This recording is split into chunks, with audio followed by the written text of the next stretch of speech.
आज के इस वीडियो में हम लोग स्ट्रेट लाइन के इक्वेशन के सबसे ज़्यादा स्टैंडर्ड फॉर्म जो है जिसे कि स्लोप इंटरसेप्ट फॉर्म कहा जाता है उसके बारे में बात करेंगे। अगर इस फॉर्म को आप यूज़ करते हैं तो सिनेरियो कैसा भी हो, किसी भी तरह का कंडीशन दिया हुआ रहे, अगर उससे स्ट्रेट लाइन का इक्वेशन बनाना पॉसिबल है तो हम इस इक्वेशन से बना सकते हैं। हमें अलग अलग 4-5 तरह के इक्वेशन याद रखने की कोई ज़रूरत नहीं पड़ती है। सो ये सबसे ज़्यादा पावरफुल इक्वेशन है स्ट्रेट लाइन का। तो इसके लिए हम क्या करते हैं, सबसे पहले तो एक स्ट्रेट लाइन हम यहाँ पर ड्रॉ कर लेते हैं। लेट्स से कि वो स्ट्रेट लाइन जो है वो स्ट्रेट लाइन कुछ ऐसा है, ये रहा हमारा स्ट्रेट लाइन। और इस स्ट्रेट लाइन का जो स्लोप है, इस स्ट्रेट लाइन का जो स्लोप है, फिगर में तो दिख रहा है ये स्लोप 1 है, क्योंकि किसी भी एक पॉइंट से हम एक्स एक्सिस के अलोंग अगर 1 यूनिट आगे बढ़ते हैं तो वाई एक्सिस के अलोंग हमें 1 यूनिट आगे बढ़ना होगा, तब जाके हमें इस स्ट्रेट लाइन तक हम पहुंच पाएंगे, एक दूसरा पॉइंट मिलेगा।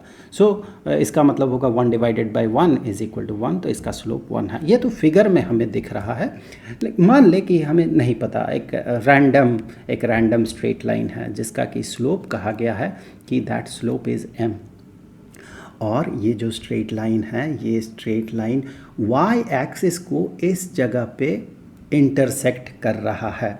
ये जगह लेट अस से ये पॉइंट ऑब्वियसली 0, समथिंग होगा। इस फिगर के हिसाब से ये 0,3 है, 1 2 3 0,3 है ये पॉइंट, लेकिन इसे 3 ना कह के इस पे वेरिएबल असाइन कर देते हैं। चलिए 0,c ये पॉइंट है। हमें क्या करना होगा, हमें इसके लिए जो इक्वेशन बनेगा वो इक्वेशन हमें बनाना होगा स्ट्रेट लाइन का। तो जैसे ही हमने कहा कि इसका स्लोप m है, उसी का मतलब ये होता है कि ये स्ट्रेट लाइन x एक्सिस के साथ जो एंगल बना रहा है, let's say that is theta. So tangent of theta is equal to slope. अब अगर इसका इक्वेशन हमें बनाना है स्ट्रेट लाइन का, तो उस इक्वेशन का मतलब यही होगा कि इस स्ट्रेट लाइन में पॉइंट कहीं भी हो, उस पॉइंट का जो x और y कोऑर्डिनेट्स होगा, वो x और y कोऑर्डिनेट उस इक्वेशन को फॉलो करेगा या उस इक्वेशन को सेटिस्फाई करेगा। उस इक्वेशन में x और y रहेगा जो कि हर पॉइंट के लिए सेटिस्फाइड होगा। तो रैंडमली कहीं पर हम एक पॉइंट चूज़ कर लेते हैं। लेट्स से यहाँ पर इस स्ट्रेट लाइन पे रैंडमली हमने यहाँ पर पॉइंट चूज़ कर लिया। Let's say that point is x, y। अब यहाँ पर जैसे कि कहा गया है इस स्ट्रेट लाइन का स्लोप है m which is tangent of theta. So चूँकि वो स्लोप m है तो हर जगह पे वो स्लोप m ही रहेगा। इसके लिए हम क्या करते हैं कि चूँकि ये वाला एंगल थीटा होगा, तो यहाँ से अगर हम एक ड्रॉ करते हैं x एक्सिस के अलोंग लाइन कुछ ऐसा, और यहाँ तक पहुँचने के बाद ठीक ऊपर चढ़ जाते हैं y एक्सिस के अलोंग, तो हमें यहाँ पर एक ट्रायंगल मिल रहा है। और जाहिर सी बात है कि यहाँ पर ये जो एंगल होगा ये थीटा के ही बराबर होगा। आपको ये देखना है इस ट्रायंगल में भी टेंजेंट ऑफ थीटा, उसका वैल्यू ऑब्वियसली इस m के बराबर ही होगा। सो टेंजेंट ऑफ थीटा पता करने के लिए हमें ये पता होना होगा कि ये वाला लेंथ जो है, ये वाला लेंथ कितना है, और ये वाला लेंथ जो है, ये वाला लेंथ कितना है। तो सबसे पहले इस लेंथ को नाम दे देते हैं डेल्टा y, और इस लेंथ को नाम दे देते हैं डेल्टा x। यहाँ पर ये डेल्टा x और ये हो गया डेल्टा y। तो फिर ऑब्वियसली जो स्लोप कहा गया है m, that slope is tangent of theta, और इस ट्रायंगल से आप देखिए tangent of theta is equal to delta y divided by delta x। अब अगर डेल्टा y और डेल्टा x का वैल्यू आप पता करने की कोशिश करें तो देखिए आपको क्या मिलेगा। आप सबसे पहले डेल्टा y के लिए देखिए, यहाँ से यहाँ तक का जो लेंथ होगा, ये हाइट जो है, ये हाइट y के बराबर होगा, क्योंकि इस पॉइंट का जो y कोऑर्डिनेट है ये y है। सो ये तो y के बराबर हो गया। अब अगर आप यहाँ से इस दूरी तक देखें, इस वाले हाइट तक देखें, तो ऑब्वियसली इसका हाइट जो है ये c हो जाएगा, क्योंकि इस पॉइंट का आप y कोऑर्डिनेट देखें, that y coordinate is c। तो ये जो डेल्टा y है दैट इज़ y माइनस सी, और डेल्टा x जो है ऑब्वियसली ये x के ही बराबर होगा, बिकॉज इस लाइन का जो x कोऑर्डिनेट, माफ़ कीजिएगा, इस पॉइंट का जो x कोऑर्डिनेट है वो x है। दैट मीन यहाँ से लेके यहाँ तक ये डिस्टेंस जो है ये x है। ऐसे देखिए आप, यहाँ से लेके यहाँ तक का जो डिस्टेंस है ये डिस्टेंस x है, तो ये x के बराबर ही होगा। सो हम यहाँ से कह सकते हैं कि that slope is equal to delta y is y minus c and delta x is x itself.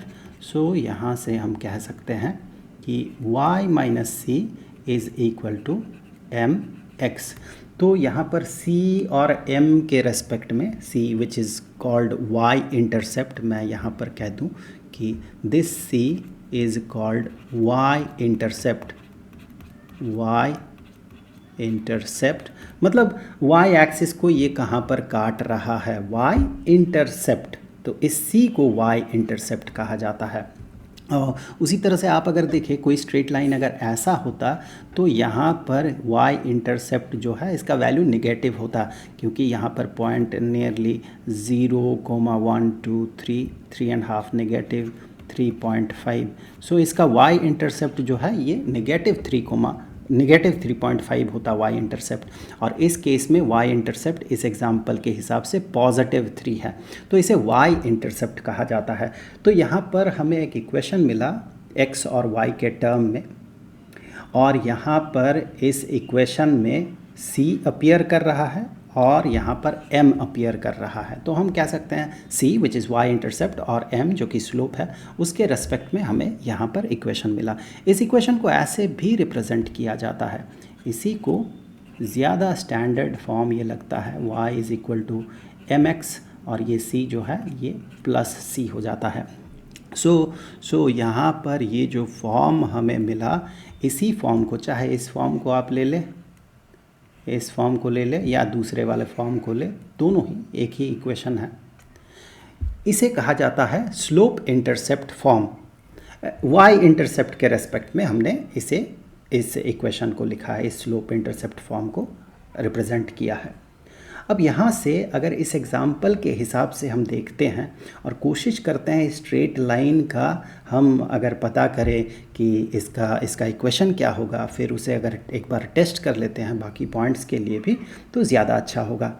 यहाँ आप सबसे पहले देखें, ये स्लोप जो है, स्लोप तो डायरेक्टली कहा नहीं गया, लेकिन जैसे इस स्ट्रेट लाइन को ड्रॉ किया गया है उसके हिसाब से अगर आप देखें तो यहाँ से किसी एक पॉइंट से अगर x एक्सिस के अलॉन्ग हम यूनिट डिस्टेंस आगे बढ़ते हैं तो फिर हमें y एक्सिस के अलॉन्ग एक यूनिट का डिस्टेंस आगे बढ़ना होगा, तब जाके हमें दूसरा पॉइंट मिलेगा।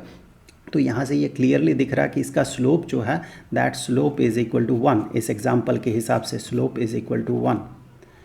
और यहाँ पर जो इंटरसेप्ट है, y इंटरसेप्ट है, that y intercept is 3, because इस एग्जाम्पल के हिसाब से that is 0,3। So y intercept is 3 and slope is 1। उस हिसाब से अगर इक्वेशन देखें इस केस में, इस एग्जाम्पल के हिसाब से, and according to this figure, according to this figure, हम जस्ट टेस्ट कर रहे हैं कि कैसे पता किया जाता है और इक्वेशन, स्ट्रेट लाइन का इक्वेशन ऐसे सिनेरियो में, और उसे हम कैसे आगे टेस्ट करेंगे बाकी पॉइंट्स के लिए। सो इस फिगर के हिसाब से अगर आप देखें तो हम कह सकते हैं m is given as 1 and y intercept is given as c is given as 3। तो फिर यहाँ से जो इक्वेशन बनेगा, स्ट्रेट लाइन का जो इक्वेशन बनेगा वो होगा y is equal to, m का वैल्यू तो 1 है, 1 इंटू x, और c का वैल्यू है 3, so that is y is equal to x plus 3। Just एक बार चेक कर लेते हैं कि ये जो इक्वेशन इस एग्ज़ाम्पल के हिसाब से हमें मिला, ये इक्वेशन किस तरह से, इसका क्या मतलब बनता है और ये किस तरह से वैलिड होगा। फॉर दैट हमें यहाँ पर क्या करना होगा, रैंडमली चलिए कहीं एक पॉइंट चूज़ कर लेते हैं और देख लेते हैं कि वो पॉइंट, उस पॉइंट के लिए ये इक्वेशन सेटिस्फाई कर रहा है या नहीं कर रहा है। तो पॉइंट, लेट अस से हमने पॉइंट यहाँ पर एक कंसीडर कर लिया, चेक कर लेते हैं इस पॉइंट के लिए ये वाला इक्वेशन वैलिड होगा या नहीं। ये पॉइंट है -1, 2, सो दिस पॉइंट इज -1, 2, इसमें तो कोई डाउट नहीं है, -1 और 1, 2। क्या ये वाला पॉइंट जो कि स्ट्रेट लाइन में है, जिस स्ट्रेट लाइन का इक्वेशन ये है, क्या ये पॉइंट इसे सेटिस्फाई करेगा? चलिए देखते हैं। इस पॉइंट का जो x वैल्यू है, x कोऑर्डिनेट है विच इज़ -1 को यहाँ पर पुट कर देते हैं। -1 जो है यहाँ पर पुट हो गया एंड +3, ये वाला +3। अब देखिए y का जो वैल्यू निकला वो वैल्यू निकला 2।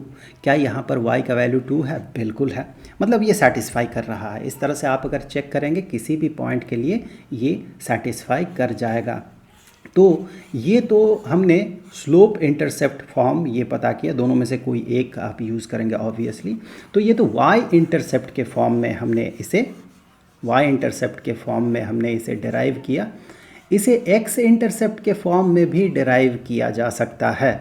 तो यहाँ से मैं इसे थोड़ा ऊपर रख लूँ, यहाँ पर इसे x इंटरसेप्ट के फॉर्म में भी इसे रिप्रेजेंट किया जा सकता है। फॉर एग्ज़ाम्पल मैं एक स्ट्रेट लाइन ऐसा ड्रॉ कर रहा हूँ, इस तरह का एक स्ट्रेट लाइन, ऐसे ये एक स्ट्रेट लाइन है।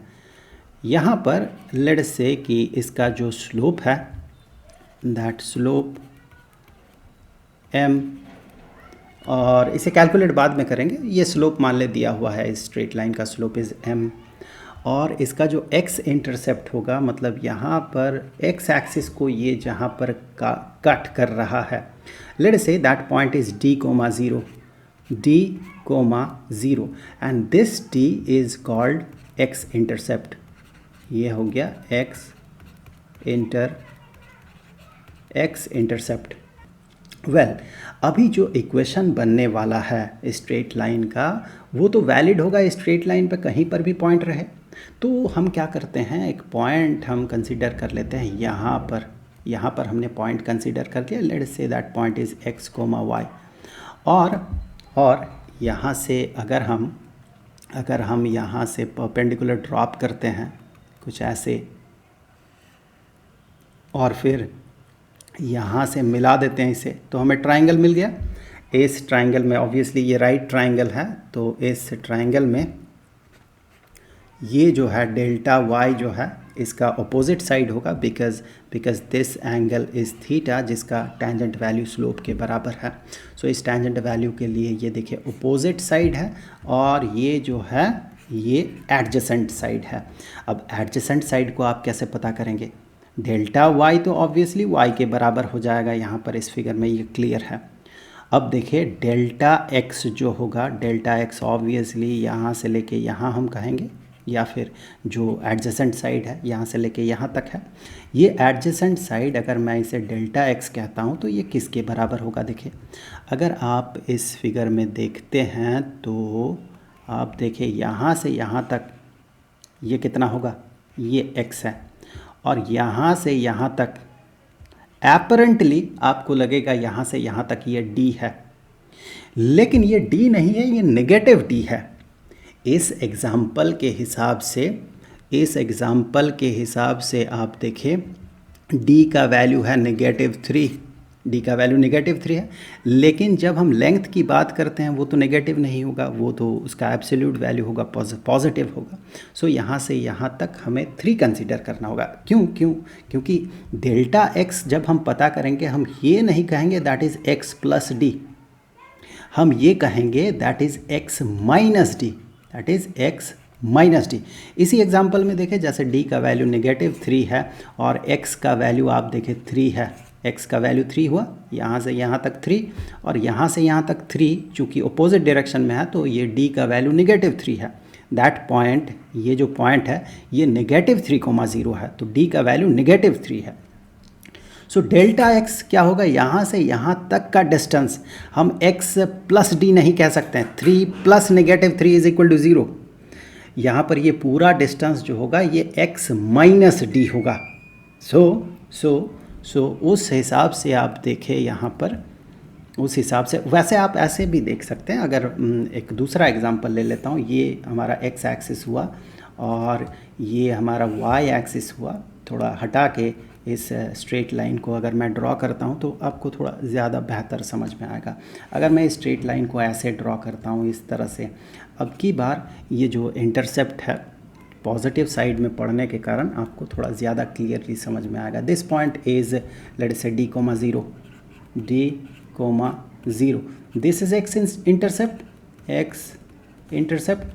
हम क्या करते हैं, दूसरा एक पॉइंट x, y यहाँ पर कंसीडर करते हैं। तो आप यहाँ पर देखिए जो ट्रायंगल हम बना रहे हैं उस ट्रायंगल में ये तो y के बराबर हो गया, दिस इज थीटा, ये तो y के बराबर हो गया।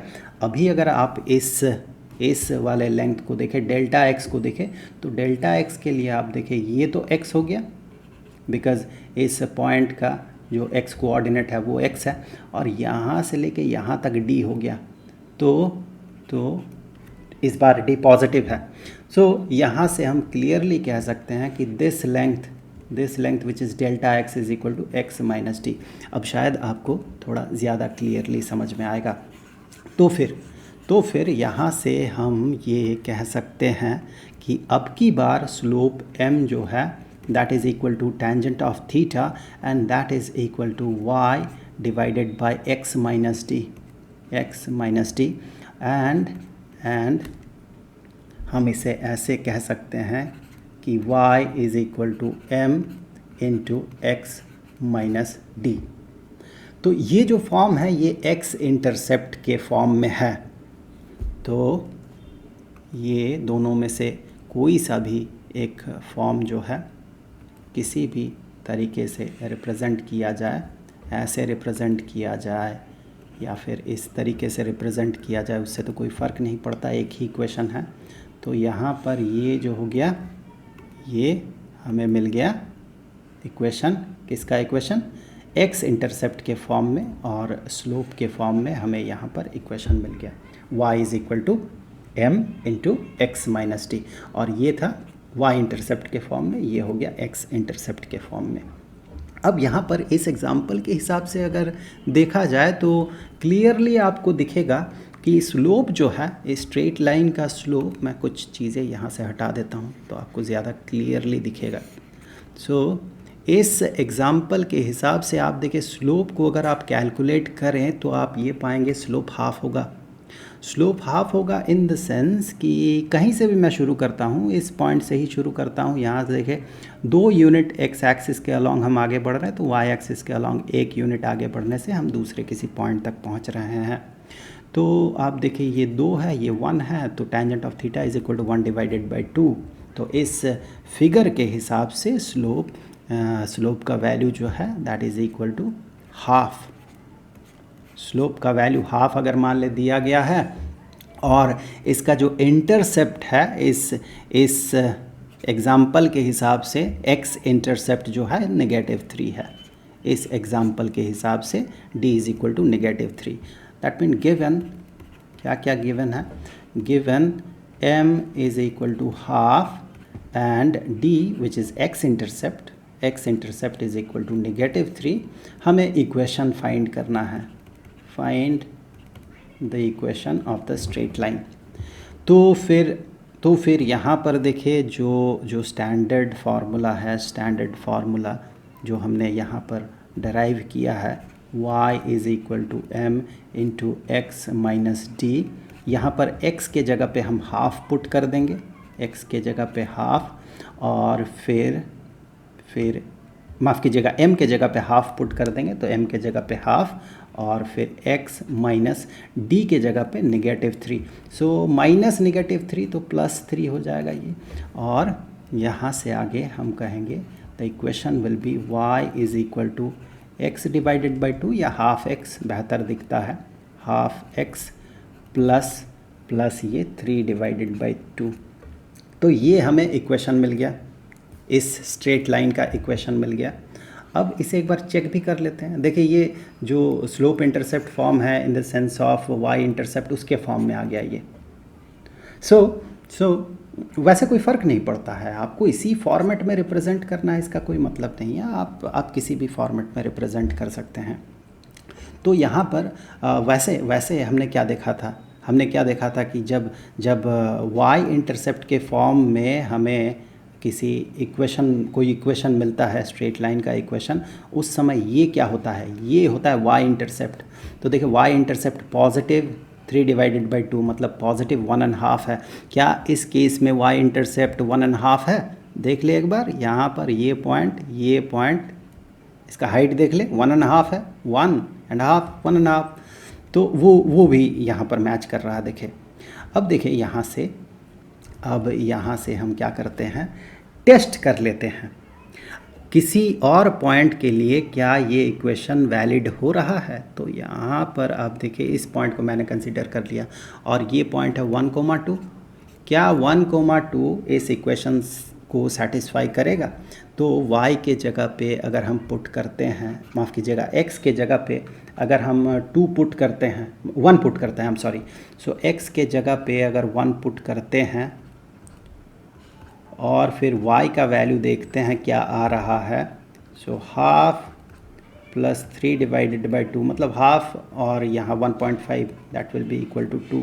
क्या y का वैल्यू 2 है इस पॉइंट के लिए? बिल्कुल है। तो ऐसे ही आप चेक करके देख सकते हैं, कहीं पर भी पॉइंट हो स्ट्रेट लाइन में ये इस इक्वेशन को वो फॉलो करेगा या इसे सेटिस्फाई करेगा। आप एक चीज़ यहाँ पर देख सकते हैं, y इंटरसेप्ट का जो फॉर्म है, y इंटरसेप्ट का जो स्टैंडर्ड फॉर्म है स्लोप इंटरसेप्ट फॉर्म में, ये है स्टैंडर्ड फॉर्म y इंटरसेप्ट का। और यहाँ पर या फिर आप इसे भी चूज़ कर सकते हैं, बेहतर होगा पहले वाले को अगर चूज़ करें। एक ही इक्वेशन है, 2 फॉर्म है, 2 अलग अलग तरीके से रिप्रेजेंट किया गया। तो इस वाले को आप देखें और यहाँ पर आप x इंटरसेप्ट वाले फॉर्म को आप देखें, इन दोनों को आप एक बार कंपेयर करें। दोनों में यहाँ पर y के साथ -c है जो y इंटरसेप्ट है। y आप सिर्फ इस चीज़ को, बेस इक्वेशन को देखें, y = mx। ये इक्वेशन तब वैलिड होता है जब कोई स्ट्रेट लाइन बिल्कुल ओरिजिन से पार होता हो, तब ये इक्वेशन वैलिड होता है। अगर वहाँ पर y इंटरसेप्ट बना, मतलब ओरिजिन से पास ना होके थोड़ा ऊपर नीचे से पास हुआ, तो y इंटरसेप्ट बनेगा। तो y इंटरसेप्ट अगर बना तो यहाँ पर y के साथ उसी इंटरसेप्ट को सब्ट्रैक्ट कर देना है, y - c। तो देखिए यहाँ पर y की जगह y - c, तो हमें ये वाला इक्वेशन मिल जाएगा। x इंटरसेप्ट के फॉर्म में देखिए, अगर ओरिजिन से पास करता है तो कोई x इंटरसेप्ट तो बनेगा नहीं। स्ट्रेट लाइन अगर यहाँ से पास करता है तो कोई x इंटरसेप्ट नहीं बनेगा। तो उसके लिए स्टैंडर्ड फार्मूला ये बनेगा उस स्ट्रेट लाइन के लिए। लेकिन अगर x इंटरसेप्ट बनता है, मतलब कि थोड़ा इधर उधर से स्ट्रेट लाइन पार होता है, तो x इंटरसेप्ट बनेगा।